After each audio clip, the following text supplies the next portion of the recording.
Hello बच्चों, welcome to the new session of sexual reproduction in flowering plants part 3। तो आज के session में हम क्या पढ़ने वाले हैं? आज के सेशन में हम पढ़ेंगे मेगास्पोरोजेनेसिस, जो हम ऑलरेडी कुछ पार्ट पिछले लेक्चर में कवर अप कर चुके हैं। तो इस पार्ट में हम कवर करेंगे कि जो फीमेल गैमेटोफाइट होता है, जिसको हम एम्ब्रियो सैक भी कहते हैं, उसका स्ट्रक्चर कैसा होता है, उसमें क्या क्या अरेंजमेंट होते हैं, राइट? तो आज हम उसके बारे में पढ़ेंगे। इसके बाद जो है हम पॉलिनेशन के बारे में भी पढ़ेंगे कि पॉलिनेशन क्या होता है, कितने तरीके के पॉलिनेशंस होते हैं। ठीक है, सो हम स्टार्ट करते हैं female gametophyte. So female gametophyte को हम एम्ब्रियो सैक भी कहते हैं। और फीमेल एम्ब्रियो सैक का फॉर्मेशन कैसे होता है? मेगास्पोरोजेनेसिस प्रोसेस के थ्रू होता है। सो मैंने पिछले लेक्चर में भी आपको बताया था कि एक पर्टिकुलर सेल जिसको मेगास्पोर हम यहां पर बोल रहे हैं, वो कैसे बनता है? साइटोप्लाज्म कुछ अट्रैक्ट कर लेता है, कुछ डेंस साइटोप्लाज्म हो जाते हैं और इसका जो न्यूक्लियस भी होता है काफी प्रोमिनेंट हो जाता है, मतलब अच्छे से दिखाई देता है माइक्रोस्कोप में। और ऐसा जो सेल होता है वो फिर मियोसिस डिवीजन को जाता है। मियोसिस डिवीजन मतलब रिडक्शन डिवीजन, और इसके बाद जो है वो 4 डिफरेंट सेल्स को बनाता है। इस तरीके से 4 सेल्स बनती हैं, जिसमें से कि 3 जो होती हैं वो डीजेनरेट कर जाती हैं, मतलब खत्म हो जाती हैं। इसके बाद जो है हमारा ये वाला पर्टिकुलर सेल जो है, एक सेल जो उसमें से बचता है, वो डिवाइड एंड रीडिवाइड करता है, राइट? तो इस तरीके से अगर हम इसको देखें एक एम्ब्रियो सैक में, तो किस तरीके से 4 न्यूक्लियस जो होते हैं वो एक तरफ सेट हो जाते हैं और 4 न्यूक्लियस जो होते हैं वो दूसरे एंड पर सेट हो जाते हैं। इसका मतलब ये हुआ कि सिर्फ कैरियोकाइनेसिस यानी कि न्यूक्लियस का डिवीजन हो रहा है, साइटोकाइनेसिस प्रोसेस यहां पर नहीं हो रही है, राइट? तो पहले एक न्यूक्लियस से 2 न्यूक्लियस, 2 से 4 और 4 से फिर 8 न्यूक्लियस, इस तरीके से इनका डिवीजन होता है। अब यहां पर जो है इसमें से एक न्यूक्लियस इधर सेंटर की तरफ मूव करता है और एक न्यूक्लियस इधर सेंटर की तरफ मूव करता है, और बीच में 2 न्यूक्लियस आकर प्रेजेंट हो जाते हैं, राइट? अब इस तरफ जो होता है एक तरफ, इसके बाद जो 3 न्यूक्लियस हैं इनके चारों तरफ साइटो जो है वो सेल वॉल जो है वो डेवलप कर जाती है और 3 डिफरेंट सेल्स यहां पर बन जाते हैं। उसी तरीके से जो माइक्रोपाइलर एंड है, ये चलाजल एंड है, ये वाला जो है वो चलाजल एंड है, और इधर जो चलाजल एंड पे जो 3 सेल्स होते हैं उनको हम बोलते हैं एंटीपोडल सेल्स। ये कहलाते हैं एंटीपोडल सेल्स।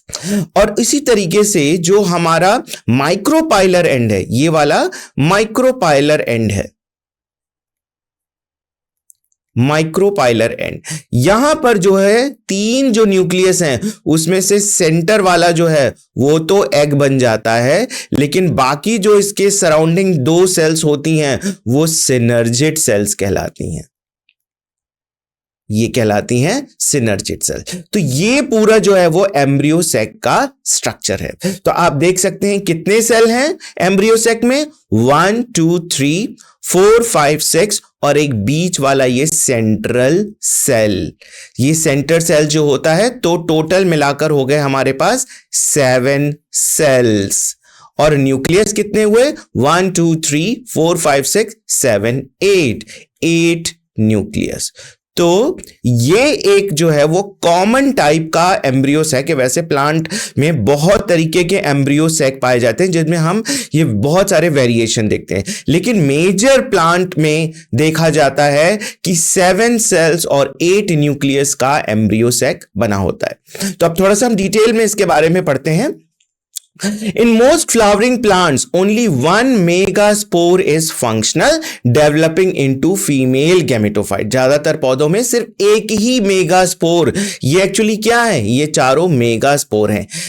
एक ही मेगास्पोर फंक्शनल होता है, ये मैंने अभी आपको पहले भी बताया, राइट।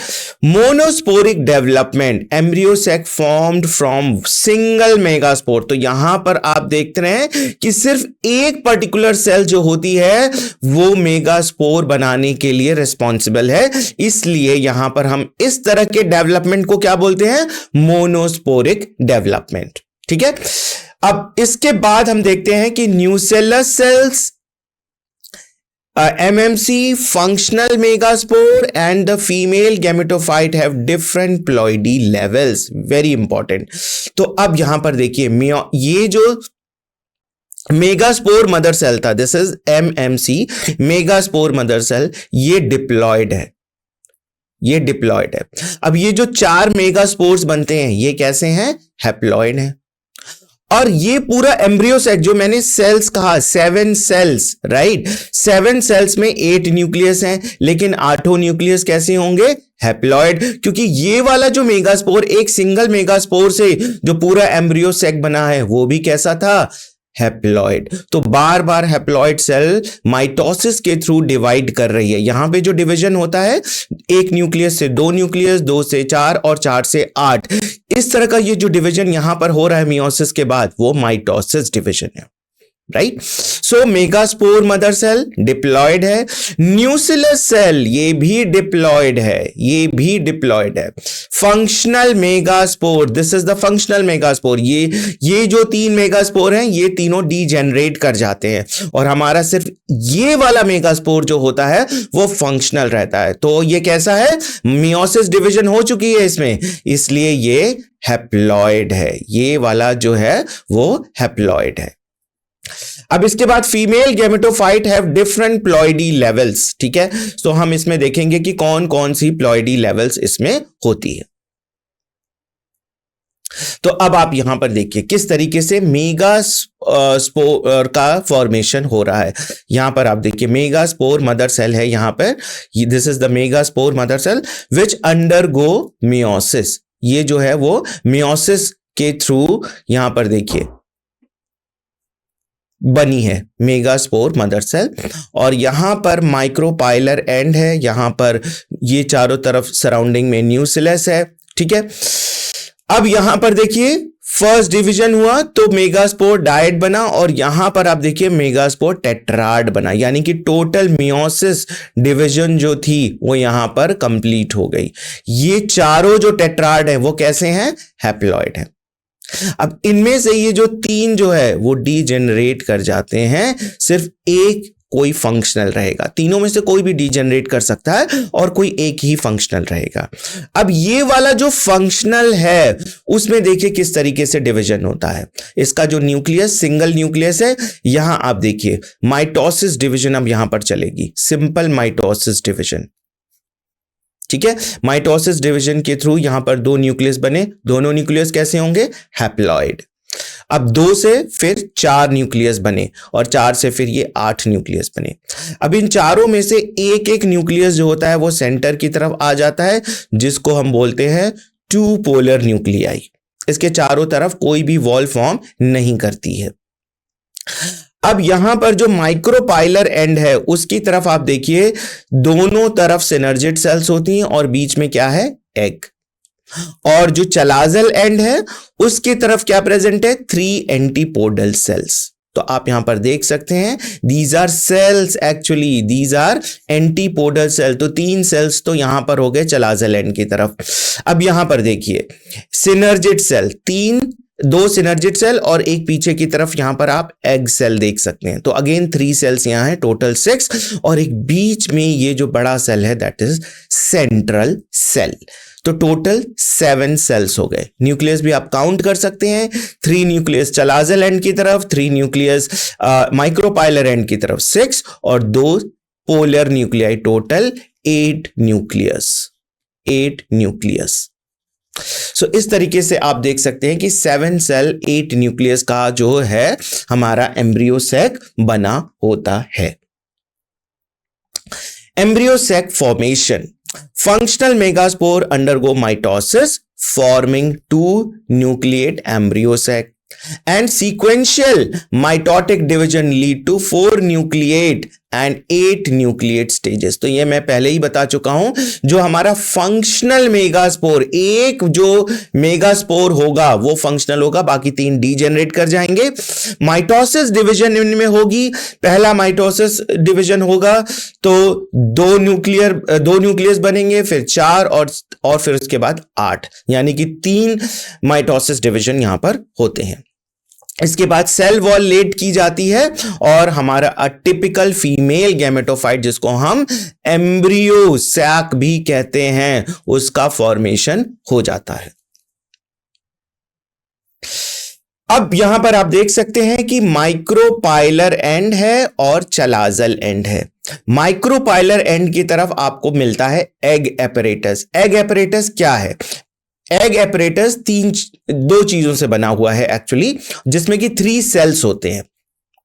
2 सेल्स बिल्कुल एक जैसी होती हैं, जिसको हम सिनर्जिड सेल्स भी कहते हैं, 2 सिनर्जिड्स, और हमारे पास एक सेंटर में एग होती है। तो इन दोनों को मिलाकर जो है हम बोलते हैं एग एपरेटस, यानी कि एक एग और 2 सिनर्जिड सेल्स को जब हम मिलाते हैं तो क्या किसका फॉर्मेशन होता है? एग एपरेटस का फॉर्मेशन होता है।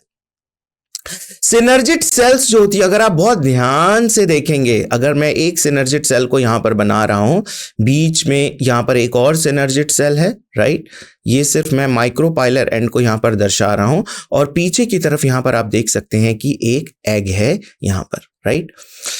ये है सिनर्जिड सेल। सिनर्जिड सेल्स में आप इस तरीके से फिलीफॉर्म एपरेटस एक स्ट्रक्चर होता है, ऐसे देख सकते हैं, फिलीफॉर्म एपरेटस। फिलीफॉर्म एपरेटस का फंक्शन क्या है? ऐसे तो इसका बहुत कोई ऐसा कोई फंक्शन नहीं है, लेकिन बहुत सारे साइंटिस्ट ने ये रिपोर्ट किया है कि जब पॉलन ट्यूब यहां पर आती है तो उसके लिए एंट्रेंस प्रोवाइड करने का काम ये फिलीफॉर्म एपरेटस करता है। यानी कि यहां पर वो ऐसे केमिकल्स रिलीज करता है कि पॉलन ट्यूब जो है वो इसकी तरफ अट्रैक्ट होती है और यहां पर इसके वॉल को रप्चर करके अपना सारा कंटेंट जो है वो यहां पर रिलीज आउट कर देती है। तो एक तरीके से फिलीफॉर्म एपरेटस एक स्टेज प्रोवाइड करता है for the entrance of pollen tube, है ना। पॉलन ट्यूब को एंटर करने के लिए ये एक जो है वो स्टेज या कह सकते हैं कि अपर्चर प्रोवाइड करता है।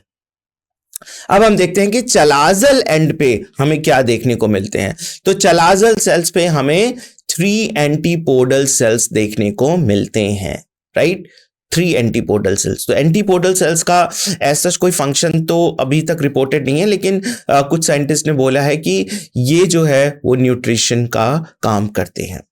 लार्ज सेंट्रल सेल एक बीच में प्रेजेंट होती है और उस सेंट्रल सेल्स में 2 पोलर न्यूक्लियाई प्रेजेंट होते हैं। अभी हम देखेंगे कि डबल फर्टिलाइजेशन जब हम डिस्कस करेंगे तो इन 2 पोलर न्यूक्लियाई का क्या फंक्शन है। ये दोनों पोलर न्यूक्लियाई बहुत इंपॉर्टेंट है, क्योंकि ये दोनों पोलर न्यूक्लियाई फ्यूज करते हैं और एक मेल न्यूक्लियस फ्यूज करता है, और इसी को हम बोलते हैं ट्रिपल फ्यूजन। ट्रिपल फ्यूजन के द्वारा इसका मतलब कि जो प्लॉइडी है वो कैसी हो गई? ट्रिप्लॉइड। और ये फिर जो है एंडोस्पर्म का फॉर्मेशन करते हैं। खैर हम इसको बाद में डिस्कस करेंगे, पर आपको ये याद रखना है कि लार्ज सेंट्रल सेल जो होती है उसमें 2 न्यूक्लियस प्रेजेंट होते हैं, जिसको हम बोलते हैं 2 पोलर न्यूक्लियस। इसके चारों ओर कोई वॉल या कोई ऐसी सेल वॉल जैसी कोई स्ट्रक्चर लेड नहीं होती है, ये सेंटर में ही दोनों न्यूक्लियस प्रेजेंट होते हैं। और इस तरीके से देखा जाए तो कितने न्यूक्लियस हैं? 8 nucleate and 7 celled mature embryo sac is there. 7 cell की एम्ब्रियो सैक होती है और जिसमें कि 8 न्यूक्लिएट स्ट्रक्चर होता है ये। सो यहां पर एक जो है वो एम्ब्रियो सैक को आप यहां पर देख सकते हैं कि एंटीपोडल सेल है चलाजल एंड पे, माइक्रोपाइलर एंड पे आपका एग एपरेटस है। एग एपरेटस मैंने पहले भी बताया था कि 2 चीजों से मिलकर बनता है, 2 सिनर्जिड सेल्स और एक एग सेल, यानी टोटल 3 सेल्स से हमारा बनता है एग एपरेटस। और इसी सिनर्जिड सेल्स में हमने डिस्कस किया था फिलीफॉर्म एपरेटस के बारे में भी। सो फिलीफॉर्म एपरेटस का काम होता है to receive the pollen tube, pollen tube को एंट्री प्रोवाइड करता है। अगर पॉलन ट्यूब एंटर नहीं करेगा एम्ब्रियो सैक में तो फर्टिलाइजेशन प्रोसेस भी नहीं होगी। सो फर्टिलाइजेशन प्रोसेस को फुलफिल करने के लिए ये जो एंट्री प्रोवाइड करने का काम होता है ये सिनर्जिड सेल में प्रेजेंट फिलीफॉर्म एपरेटस करते हैं। सो ये बहुत इंपॉर्टेंट है। अब यहां पर जो नेक्स्ट जो टॉपिक हम यहां पर पढ़ेंगे वो है पॉलिनेशन। तो हमने पॉलन ग्रेन्स पढ़ लिया कि पॉलन ग्रेन का स्ट्रक्चर कैसा होता है, हमने एम्ब्रियो सैक भी पढ़ लिया। अब पॉलन ग्रेन कहां पर है? पॉलन ग्रेन तो एंथर में प्रेजेंट है और एम्ब्रियो सैक कहां है? एम्ब्रियो सैक ओव्यूल में प्रेजेंट है और ओव्यूल कहां प्रेजेंट है? ओव्यूल ओवरी में प्रेजेंट है, राइट। यानी कि दोनों बिल्कुल अलग अलग पोजीशन पे हैं। तो फर्टिलाइजेशन प्रोसेस को फुलफिल होने के लिए एक बहुत ही इंपॉर्टेंट प्रोसेस की रिक्वायरमेंट है जिसको हम बोलते हैं पॉलिनेशन। सो पॉलिनेशन एक ऐसा मैकेनिज्म है जिसका होना बहुत जरूरी है। सो पॉलिनेशन मैकेनिज्म्स को अचीव होने के लिए क्या उद्देश्य हैं, क्या ऑब्जेक्टिव हैं इसके? सो सबसे पहला ट्रांसफर ऑफ पॉलन ग्रेन है ना, ट्रांसफर ऑफ पॉलन ग्रेन। और पॉलन ग्रेन तो एंथर के अंदर है, इसका स्फुटन होना बहुत जरूरी है, इसका डेसिस होना बहुत जरूरी है, राइट। सो एक बार पॉलन ग्रेन एंथर से शेड हो जाते हैं तो उसको कहां पहुंचना होता है? उसकी डेस्टिनी कहां है? उसकी डेस्टिनी है स्टिग्मा के ऊपर पहुंचना। पर सारे पॉलन ग्रेन यहां पर नहीं पहुंच पाते हैं, राइट। और इस प्रोसेस को कि एंथर से ट्रांसफर होके पॉलन ग्रेन का स्टिग्मा के ऊपर तक पहुंचना, इस प्रोसेस को हम बोलते हैं पॉलिनेशन। ये प्रोसेस जो है वो पॉलिनेशन कहलाती है। अब पॉलिनेशन भी बहुत तरीके के होते हैं, अभी हम उस पे भी आएंगे। Flowering plants have evolved an amazing array of adaptation to achieve pollination.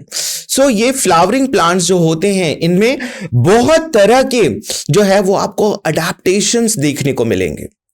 Different flowers में डिफरेंट अडेप्टेशंस होते हैं और उनका अडेप्टेशन का सिर्फ एक जो है मोटिव होता है कि इनको पॉलिनेशन कराना है, ठीक है।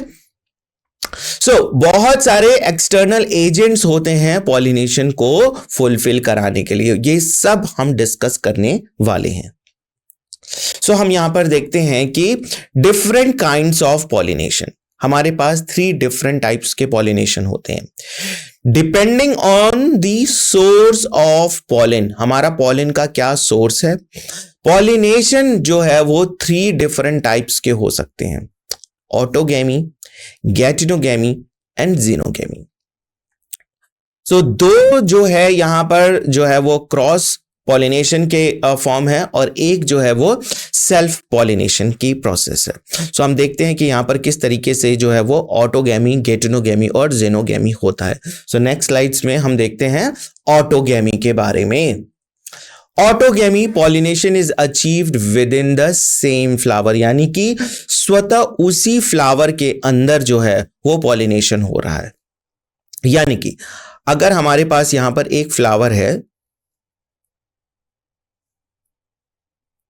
मैं यहां पर एक सिंपल फ्लावर ड्रॉ करने की कोशिश कर रहा हूं, तो आप यहां पर देख सकते हैं कि यहां पर ये फीमेल पार्ट है और यहां पर जो है वो इस तरीके से स्टेमेन है, राइट। स्टेमेन जो होते हैं वो इनके साइज, इनका स्ट्रक्चर, ये सब जो है वो पॉलिनेशन के अकॉर्डिंग ही होता है। तो अब जो है वो पॉलन ग्रेन यहां से शेड हुए और पॉलन ग्रेन अपने ही फ्लावर के स्टिग्मा पर जाकर गिर गए, मतलब सेम फ्लावर में पॉलिनेशन हो रहा है, right. Transfer of pollen grain from the anther to the stigma of same flower, इसको हम क्या बोलते हैं? ऑटोगैमी या सेल्फ पॉलिनेशन, यानी कि एक ही फ्लावर में ये हो रहा है जिसको हम बोलते हैं self pollination. The anther and the stigma should lie close to each other so that self pollination can occur, यानी कि एंथर और स्टिग्मा इस तरीके से प्रेजेंट होने चाहिए कि बहुत क्लोज हो। ऐसा नहीं है कि इसका साइज काफी ऊपर हो जाए और जो स्टिग्मा है वो काफी नीचे हो जाए, तो दोनों के बीच में काफी गैप हो जाएगा, या फिर ऐसा हो जाए कि स्टिग्मा काफी ऊपर हो जाए, यहां पर इतना ऊपर, और एंथर जो है वो यहीं तक हो, तो इस एंथर को यहां तक पहुंचने में भी काफी मुश्किल होगी। सो ऐसे फ्लावर में सेल्फ पॉलिनेशन नहीं हो पाता है। यानी कि सेल्फ पॉलिनेशन का फ्लावर कैसा होता है? सेल्फ पॉलिनेशन का फ्लावर ऐसा होता है कि जो स्टिग्मा और एंथर का साइज जो है वो काफी सेम हो और ये काफी क्लोज हो, ताकि ट्रांसफरेंस के लिए कम से कम डिस्टेंस को पॉलिन ग्रेन को कवर करना पड़े। ये प्रोसेस होती है ऑटोगैमी में, और ऐसा अडेप्टेशन होता है इसके फ्लावर में। सो यहां पर आप देख सकते हैं कि कुछ एग्जाम्पल्स हैं सेल्फ पॉलिनेटेड फ्लावर के, राइट। सो ये आप देख सकते हैं कि मटर का पौधा है और यहां पर जो है वो क्लिस्टोगैमस फ्लावर है। सो क्लिस्टोगैमस एंड चेस्मोगैमस, ये दो तरह के फ्लावर होते हैं। क्लिस्टोगैमस के फ्लावर जो होते हैं वो कभी नहीं खिलते, दे डोंट ओपन, ब्लूम्स नहीं होते। ब्लूम्स नहीं होते का मतलब क्या हुआ कि फ्लावर जो है वो क्लोज है, चारों तरफ से जो है वो जो पेटल्स हैं वो उसको कवर अप किए हुए, और इसके अंदर ही जो है वो फीमेल रिप्रोडक्टिव है और मेल रिप्रोडक्टिव स्ट्रक्चर्स है, तो इनके बीच में पॉलिनेशन हो जाता है। चेस्मोगैमस फ्लावर भी होते हैं जो ऊपर की तरफ निकलते हैं और ये खिल भी जाते हैं, ब्लूम्स कर जाते हैं, बट इसमें जो है वो पॉलिनेशन प्रोसेस नहीं होती है। अब हम ये देखेंगे कि क्यों। Some plants such as viola, commonly called pansy, oxalis and Commelina, this is the flower figure which has given in the previous slide. पिछली स्लाइड में Commelina का फिगर था जिसमें कि दोनों तरह के flower, chasmogamous flower and cleistogamous flower होते हैं। तो इसमें दो तरह के फ्लावर्स होते हैं, chasmogamous flower which are similar to the flowers of other species with exposed anthers and stigma, and the cleistogamous flower which do not open at all. तो दो तरह के फ्लावर्स हैं, एक चेस्मोगैमस फ्लावर और एक cleistogamous flower. In such flower the anther and stigma lie close to each other. तो cleistogamous flowers में जो है वो दोनों स्टिग्मा और एंथर बहुत नजदीक होते हैं, तो इनमें जो है वो सेल्फ पॉलिनेशन की प्रोसेस हो जाती है। When anther dehisces in the flower buds, the pollen grains come in contact with the stigma to effect the pollination. तो क्लोज फ्लावर में जैसे ही एंथर डेहिसेस, क्योंकि एंथर तो मैच्योर होगा, एंथर के मैच्योर होते ही क्या होगा कि उसके पॉलन ग्रेन शेड हो जाएंगे। पॉलन ग्रेन जब शेड होंगे तो पॉलन ग्रेन स्टिग्मा पर पहुंचेंगे और वहां पर पॉलिनेशन की प्रक्रिया पूरी हो जाएगी। Thus, clistogamous flowers are invariably autogamous as there is no chance of cross pollen landing to stigma.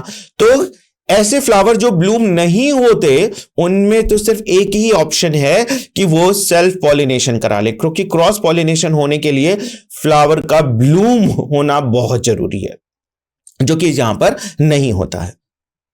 So clistogamous flower produce assured seed set even in the absence of pollinator. तो कई बार pollinators अगर नहीं भी हैं तब भी cleistogamous flower एक surety देता है कि सीड्स तो बनेंगे ही, क्योंकि सेल्फ पॉलिनेशन तो हो ही रही है, क्योंकि ऐसे फ्लावर्स भी हैं जो खिलते नहीं हैं और उनमें सेल्फ पॉलिनेशन हो जाती है। सो ये बहुत इंपॉर्टेंट है, कॉमेलाइना के ऊपर कई बार क्वेश्चन पूछे गए हैं।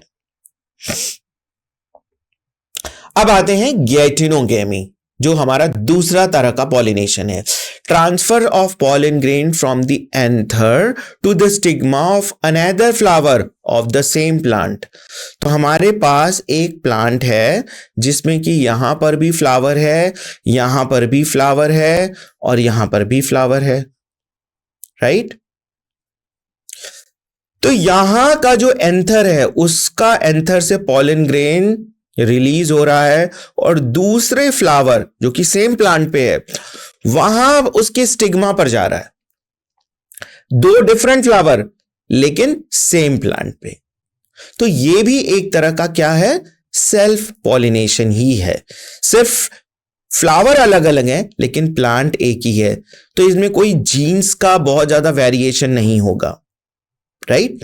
So although geitonogamy is functionally cross pollination involving a pollinating agent, genetically it is similar to the autogamy since the pollen grains come from the same plant. तो ऐसा हमें कोई बहुत ज्यादा जेनेटिक वेरिएशंस जो है ऑफस्प्रिंग में देखने को नहीं मिलेगा, क्योंकि दोनों फ्लावर एक ही पौधे पर हैं, तो इनका जो जीन्स होगा वो बिल्कुल सेम ही होगा।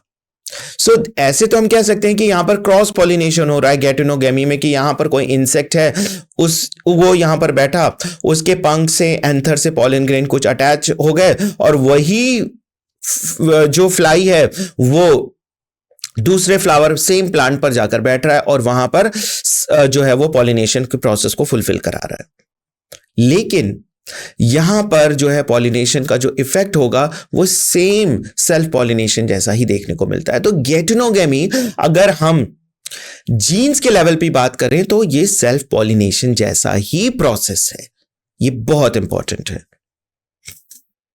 नेक्स्ट जो है हमारा ज़ीनोगेमी है, transfer of pollen grain from anther to the stigma of different plant। यहां पर एक प्लांट है उसमें फ्लावर है, यहां पर दूसरा प्लांट है उसमें भी फ्लावर है, सेम तरह के फ्लावर, राइट। सो यहां से जो है एंथर का ट्रांसफर होकर दूसरे प्लांट के दूसरे फ्लावर पर जाना, ये कहलाता है xenogamy. This is pure cross pollination, right? So this is the only type of pollination which during the pollination brings genetically different types of pollen grain to the stigma। तो ये जो है इस तरह का पॉलिनेशन है जिसमें कि हम कह सकते हैं कि हाँ यहां पर जो है वो जीन्स में काफी वेरिएशन देखने को मिलेगा। ऑटोगेमी में और गैटिनोगेमी में हमें इस तरह का जीन्स में कोई वेरिएशंस देखने को नहीं मिलता है, क्योंकि जो पॉलन ग्रेन में जीन प्रेजेंट है वही जो है वो जो एम्ब्रियो सैक होगा फीमेल गैमेटोफाइट उसमें भी सेम ही जीन प्रेजेंट होगा, तो बहुत वेरिएशन देखने को नहीं मिलेगा। लेकिन यस ज़ीनोगेमी में दो डिफरेंट प्लांट हैं, राइट।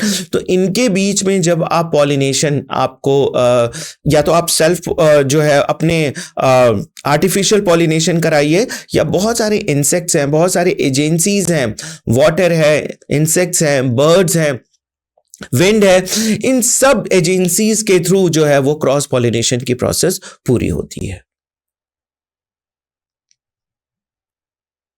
सो यहां पर जो है वो हमारा सेशन कंप्लीट होता है और नेक्स्ट सेशन में हम एजेंसीज के बारे में देखेंगे कि कौन कौन सी डिफरेंट एजेंसीज है जो कि पॉलिनेशंस की प्रोसेस को फुलफिल कराती है। Thank you very much.